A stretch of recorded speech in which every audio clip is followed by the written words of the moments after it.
Tonight, the director of the Unicoi County 911 continues to promise board members his dispatch center is making major training improvements. His latest assurances came almost a month after our community watchdog investigation identified multiple problems.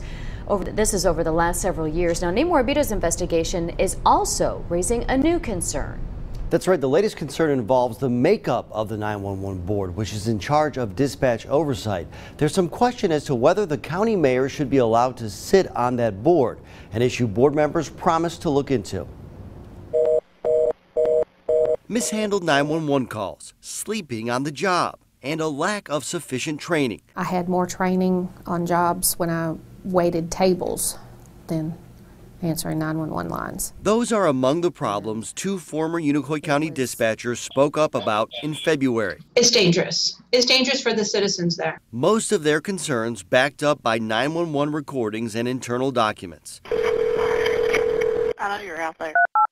Less than a month later, more training will be provided in the future. The 911 director again assured the board he's working to constantly improve the quality of Unicoi County 911. During the board's monthly meeting last week, Travis Chandler announced he's now using new software to keep tabs on dispatchers. Not to criticize, but to find mistakes that are made to correct so they don't occur again.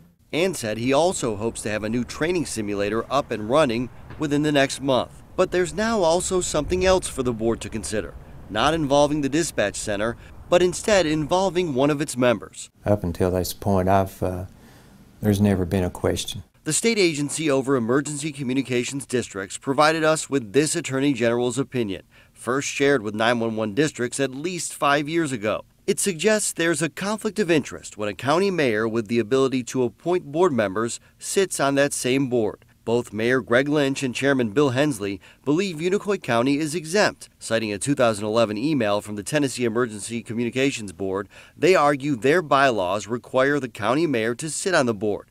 But a state spokesperson told us the district's bylaws cannot supersede state law. We have some conflict and we're kind of caught in the middle. So we'll definitely get to the bottom of it and we'll fix what needs to be fixed.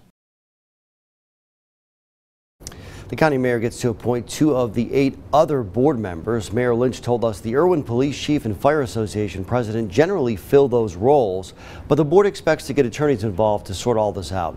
By the way, the main purpose of the state law is to prevent a county mayor from appointing himself or herself to a board.